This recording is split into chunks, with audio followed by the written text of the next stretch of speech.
Hello friends, welcome to my YouTube channel Samrat education. आज का ये वीडियो खास करके वीर बहादुर सिंह पूर्वांचल यूनिवर्सिटी जौनपुर और डॉक्टर राम मनोहर लोहिया अवध यूनिवर्सिटी वालों के लिए बनाया जा रहा है। इस वीडियो में दोस्तों मैं आप लोगों को क्राफ्ट प्रोडक्शन टेक्नोलॉजी फर्स्ट खरीफ क्राफ्ट का 5 मोस्ट इंपॉर्टेंट क्वेश्चन बताऊंगा। इसकी आगे आगे भी जो वीडियो आएगा उसमें भी आप लोगों को 5-5 क्वेश्चन करके 3 से 4 वीडियो मिलेंगे। और जो भी क्वेश्चन बताए जाएंगे 100% एग्जाम में आएंगे। आप लोगों को मैं जितना क्वेश्चन बताऊंगा, आप लोगों ने यदि उतना क्वेश्चन पढ़ लिया तो आप लोग 75% प्लस ला सकते हैं, सिर्फ मैं जितना क्वेश्चन बताऊंगा उतने से। और जो आप अपने से पढ़ेंगे उसको छोड़कर तो मैं ज़्यादा से ज़्यादा आप लोगों को 40 क्वेश्चन बताऊंगा।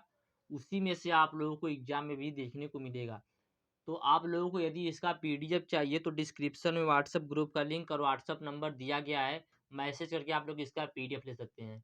और दोस्तों आप लोगों को मैं बता दूं कि ये जो भी क्वेश्चन मैं आप लोगों को कराऊंगा, ये सब क्वेश्चन लगातार एग्जाम पूछे जाने वाले क्वेश्चन है। मैं आप लोगों को प्रूफ भी दे दूंगा इसके अगले वीडियो में, जो भी मैं क्वेश्चन बता रहा हूँ उसका, तो आप लोग उसको भी देख सकते हैं।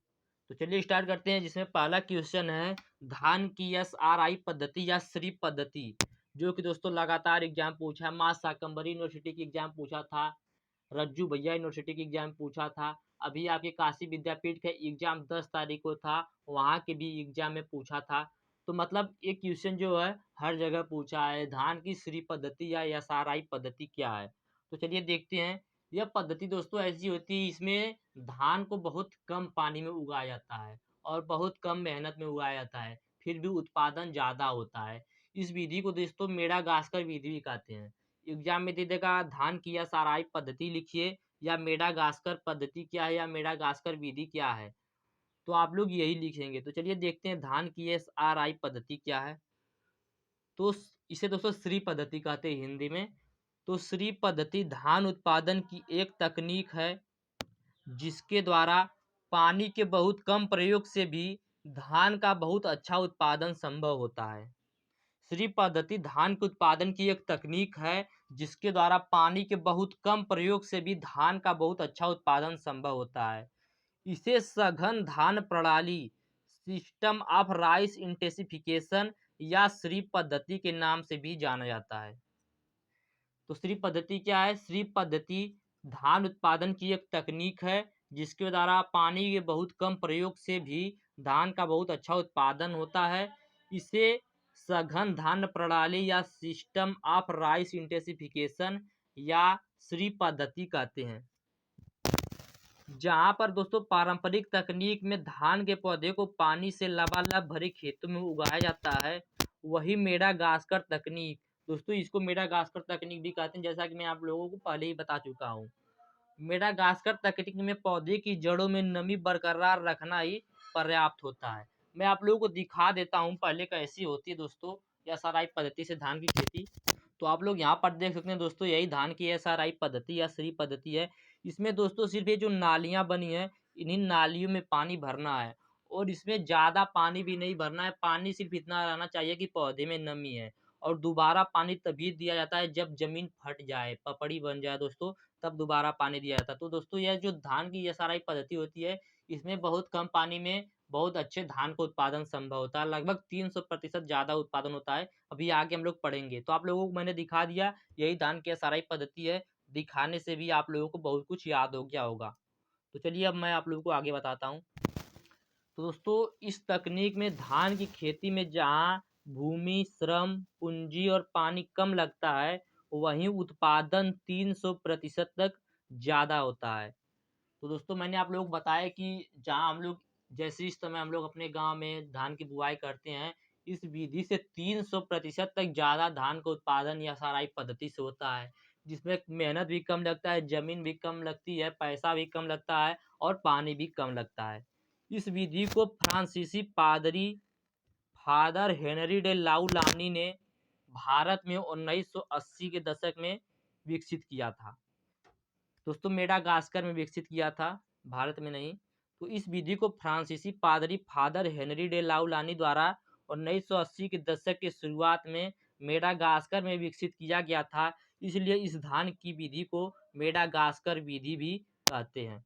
तो दोस्तों यह थी धान की एसआरआई पद्धति। एक बार फिर सुन लीजिएगा, एक शब्द में आप लोगों को समझ में आ जाएगा कि धान की एसआरआई पद्धति या मेडागास्कर विधि क्या है। तो श्री पद्धति धान के उत्पादन की एक तकनीक होती है जिसके द्वारा पानी के बहुत कम प्रयोग से भी धान का बहुत अच्छा उत्पादन संभव होता है। इसे सघन धान प्रणाली या सिस्टम ऑफ राइस इंटेंसिफिकेशन या श्री पद्धति या एसआरआई पद्धति के नाम से भी जाना जाता है।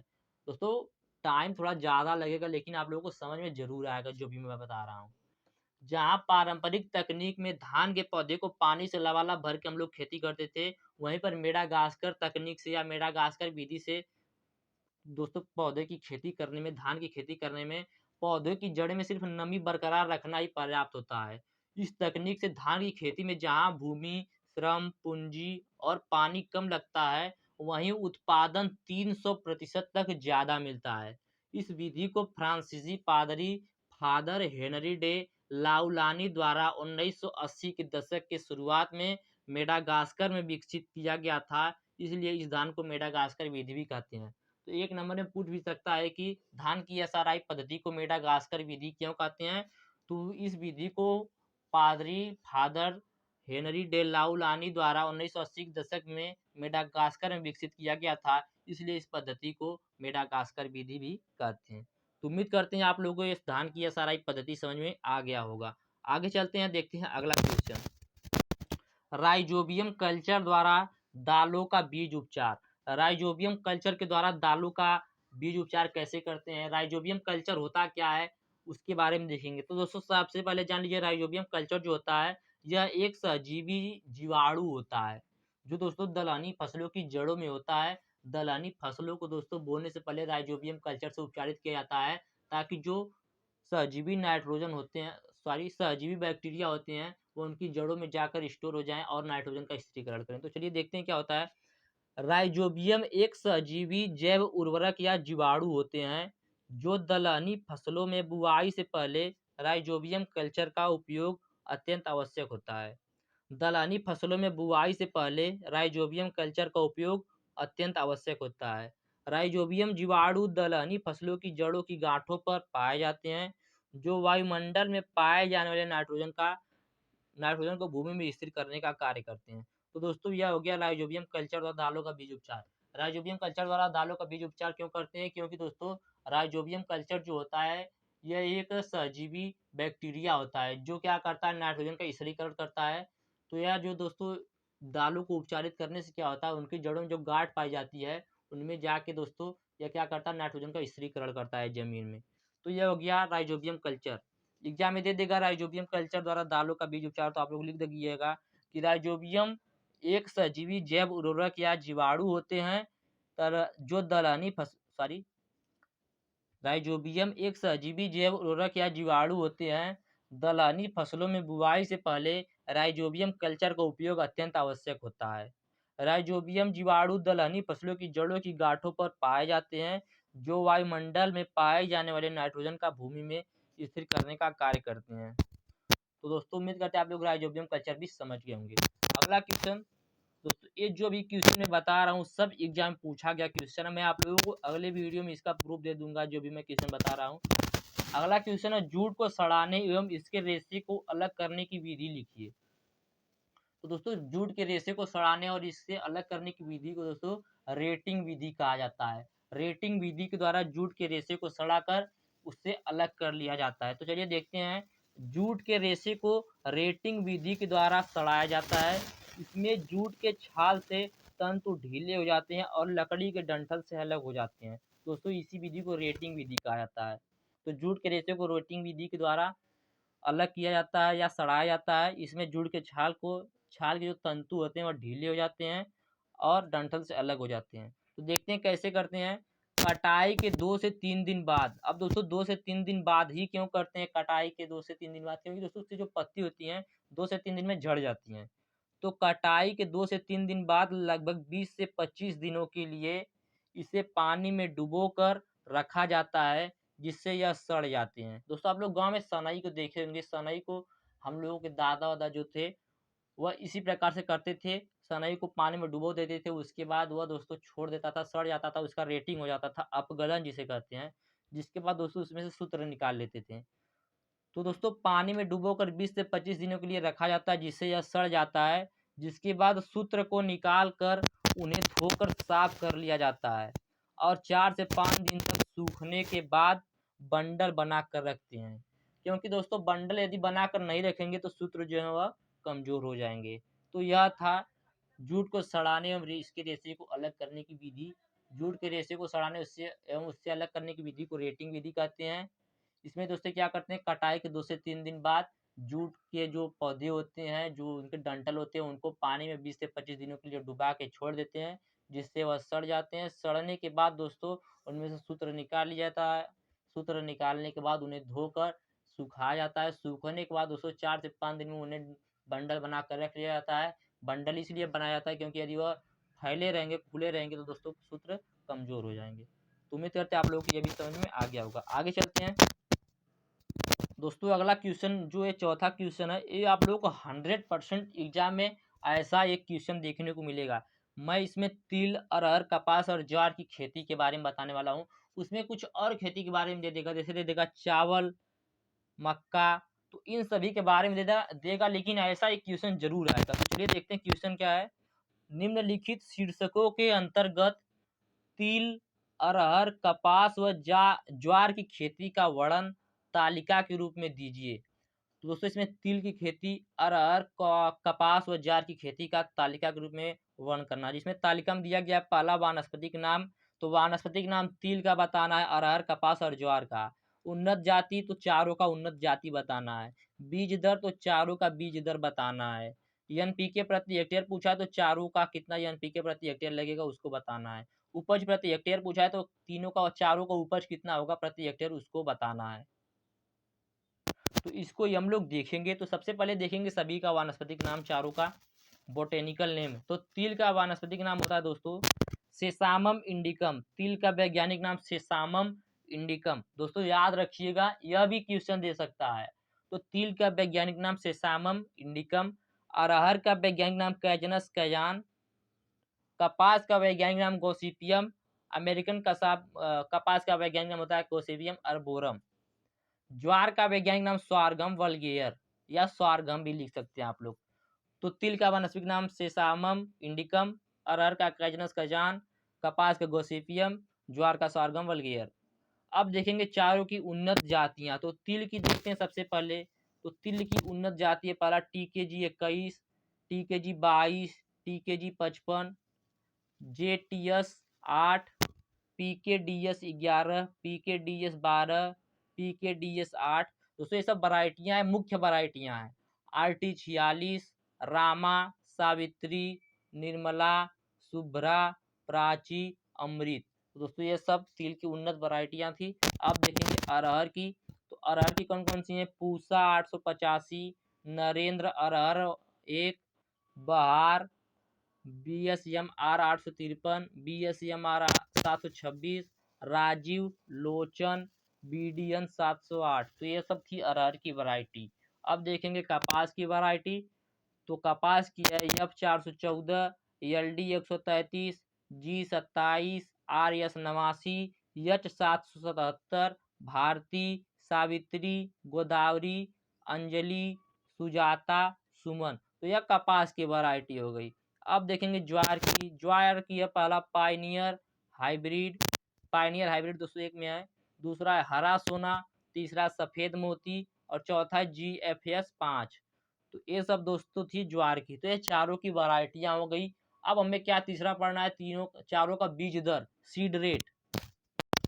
सीड रेट में पहला देखेंगे तिल का। तो तिल का दोस्तों सीड रेट जो है वह है 5 kg प्रति हेक्टेयर। 5 किलोग्राम तिल में हम 1 हेक्टेयर की खेती कर सकते हैं। दूसरा है अरहर। तो अरहर के लिए 12 से 15 किलोग्राम प्रति हेक्टेयर। कपास के लिए दोस्तों देसी कपास जो है उसका 10 से 15 kg प्रति हेक्टेयर की दर से बुआई होती है और अमेरिकन कपास की 15 से 20 kg प्रति हेक्टेयर की दर से बुआई होती है। ज्वार अब देखेंगे दोस्तों sorghum जिसे कहते हैं, इसका 60 kg प्रति हेक्टेयर की दर से बुआई करते हैं। अब देखेंगे NPK प्रति हेक्टेयर, नाइट्रोजन, फास्फोरस, पोटेशियम। तो तिल में दोस्तों NPK का प्रतिशत है 21, 23, 23। मतलब दोस्तों nitrogen 21 kilo, phosphorus 23 kilo, potassium भी 23 किलो प्रति हेक्टेयर की दर से दिया जाएगा। अरहर में दोस्तों नाइट्रोजन 20 से 30 केजी प्रति हेक्टेयर, फास्फोरस 40 से 60 केजी प्रति हेक्टेयर, पोटेशियम 30 से 40 केजी प्रति हेक्टेयर। कपास में नाइट्रोजन 240 केजी प्रति हेक्टेयर, फास्फोरस 40 केजी प्रति हेक्टेयर, पोटेशियम 120 केजी प्रति हेक्टेयर। ज्वार में नाइट्रोजन 40 केजी प्रति हेक्टेयर, फास्फोरस 20 केजी प्रति हेक्टेयर और पोटेशियम डाला ही नहीं जाता है। डाल भी सकते हैं दोस्तों, लेकिन नहीं डाला जाता है जहाँ तक उम्मीद है। यील्ड दोस्तों देखेंगे अब सभी की उपज चारों की कितनी है प्रति हेक्टेयर। तो तिल की 1 हेक्टेयर में उपज 300 से 400 केजी प्रति हेक्टेयर होती है। अरहर में 20 से 25 कुंटल प्रति हेक्टेयर, कपास में 2500 केजी प्रति हेक्टेयर अमेरिकन कपास में, और देसी कपास में 1200 से 1500 केजी प्रति हेक्टेयर की दर से उपज प्राप्त होता है। ज्वार में देखेंगे तो ज्वार में 14 से 16 कुंटल प्रति हेक्टेयर की दर से उपज प्राप्त होता है। तो दोस्तों ये थे कुल 4 क्वेश्चन। 5वां क्वेश्चन मैं आप लोगों को थोड़ा सा लेक्चर के माध्यम से बता दूंगा जल्दी जल्दी। 5वां क्वेश्चन है मूंगफली की खेती का सविस्तार वर्णन कीजिए। तो मैं कुछ बता देता हूं और उसका लिंक भी मैं डिस्क्रिप्शन में दे दूंगा, आप लोग वहां से भी जाके उसको देख सकते हैं।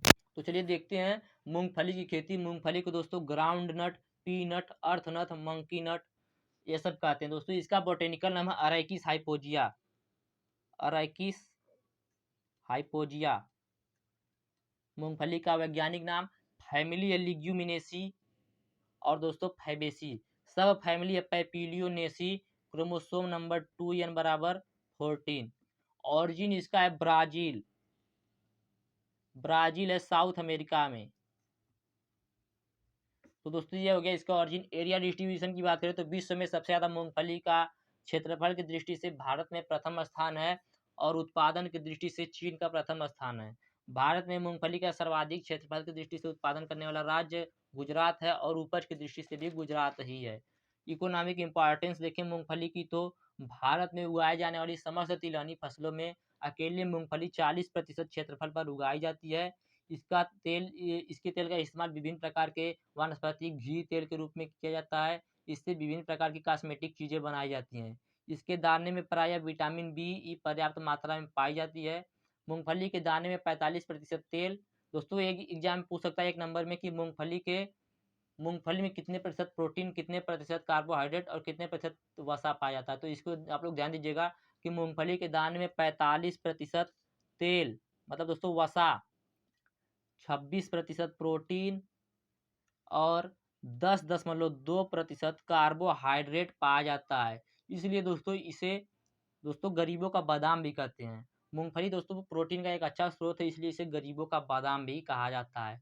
इसका लिंक मैं डिस्क्रिप्शन में दे दूंगा, उसमें बहुत अच्छे से बताया। इसमें जल्दी जल्दी बताऊंगा क्योंकि वीडियो काफ़ी लंबा हो गया है। इसकी खली में 7.32% नाइट्रोजन, 1.5% फास्फोरस तथा 1.3% पोटास पाया जाता है। मूंगफली दोस्तों 2 प्रकार की होती है। पहला होता है इरेक्ट यार बंच टाइप, जिसका वैज्ञानिक नाम होता है हायरार्किस हाइपोजिया स्पाइसेस फास्टिजियाटा। दूसरा होता है स्प्रेडिंग आर वर्जीनिया टाइप, जिसका वैज्ञानिक नाम होता है अरैकिस हाइपोजिया स्पाइसेस प्रोकम्बेंस। क्लाइमेट की बात करें तो यह एक उष्णकटिबंधीय जलवायु का पौधा है, जिसके कारण इसे लंबे गर्म मौसम की आवश्यकता होती है। इसकी वृद्धि एवं विकास के लिए 21 से 26.5 डिग्री सेल्सियस आवश्यक होता है। जिन क्षेत्रों में वार्षिक वर्षा 50 से 125 सेंटीमीटर होती है, उन क्षेत्रों में इसकी खेती सफलतापूर्वक की जा सकती है। इसकी खेती के लिए दोस्तों मिट्टी की बात करें तो बलुई दोमट मिट्टी सर्वोत्तम होती है, जिसका पीएच मान 6.2 से 6.5 होना चाहिए। इंक्लूड वैरायटी की बात करें तो इलेक्ट या बंच टाइप में Kaushal, Kuber, Jyoti type 64, Junagadh 11, TMB 2। Spreading type में बात करें तो चित्रा चंद्रा टाइप 28, विक्रम यम 13, TMB 1। सीड रेट की बात करें तो बंच टाइप में 80 से 100 केजी प्रति हेक्टेयर और स्प्रेडिंग टाइप में 60 से 80 केजी प्रति हेक्टेयर लगेगा। इनकी बुआई की गहराई की बात करें तो 5 सेमी की गहराई पर बोना चाहिए। सोइंग मेथड की बात करें तो 2 प्रकार से बोया जाता है, ब्रॉडकास्टिंग और लाइन सोइंग। फर्टिलाइजर की बात करें तो FYM 5 से 7 टन प्रति हेक्टेयर, नाइट्रोजन 30 से 40 किग्रा प्रति हेक्टेयर, फास्फोरस 50 से 60 किग्रा प्रति हेक्टेयर, पोटास 30 से 40 किग्रा प्रति हेक्टेयर, जिंक सल्फेट 15 से 20 किग्रा प्रति हेक्टेयर। वाटर मैनेजमेंट की बात करें तो खरीफ मौसम की फसल में सिंचाई की आवश्यकता बहुत कम होती है या नहीं होती है। सूखे की स्थिति में सिंचाई फली विकास होने की अवस्था में कर देनी चाहिए। प्लांट प्रोटेक्शन की बात करें पहला वीड मैनेजमेंट की दृष्टि से तो मूंगफली में 2 से 3 निराई गुड़ाई करनी चाहिए। पहली निराई गुड़ाई बुआई के 3 सप्ताह बाद, दूसरी फसल आने के पहले करनी चाहिए। रासायनिक रूप से खरपतवार नियंत्रण के लिए टोक E25 की 4 लीटर मात्रा को 600 लीटर पानी में घोलकर प्रति हेक्टेयर की दर से अंकुरण से पहले प्रयोग करना चाहिए। और यह बात ध्यान रखना चाहिए दोस्तों, जिस समय अंकुरित हो रहा है, जिस समय उसमें दोस्तों खूंटियाँ बन रही है, उस समय उसमें कोई भी कर्षण क्रिया नहीं करनी चाहिए। इतना बात आप लोग ध्यान रखिएगा। डिजीज मैनेजमेंट की बात करें तो इसमें टिक्का रोग, रोजेट, गुच्छ रोग, चारकोल, गर्दन सड़न, कलिका सड़न आदि बीमारी लगती है, जिसके नियंत्रण के लिए बीजों को उपचारित करके ही बोना चाहिए और रोग प्रतिरोधी किस्म को बोना चाहिए। कीट नियंत्रण की बात करें तो इसमें माहू, थ्रिप्स, व्हाइट ग्राफ, दीमक, रोपिल, सुंडी आदि कीट लगते हैं। इसके नियंत्रण के लिए कीटनाशी का छिड़काव करना चाहिए। हार्वेस्टिंग की बात करें तो मूंगफली की फसल 120 से 125 दिन में पककर तैयार हो जाती है।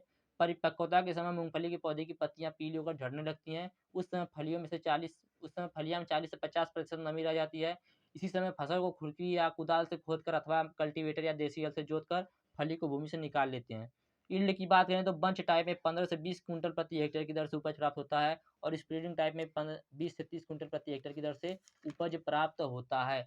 तो दोस्तों यह थी मूंगफली खेती के विस्तार से वर्णन। उम्मीद करते हैं आप लोगों को मैंने जितना बनाया समझ में आया होगा। यदि आप लोगों को वीडियो अच्छा लगा और हेल्पफुल लगा तो आप लोग वीडियो को लाइक कर दीजिएगा, चैनल को सब्सक्राइब कर दीजिएगा। और यदि आप लोगों को आगे भी तैयारी करना है तो आप लोग कमेंट में नेक्स्ट वीडियो लिखिएगा, आप लोगों को अगला वीडियो मिल जाएगा। धन्यवाद, जय हिंद।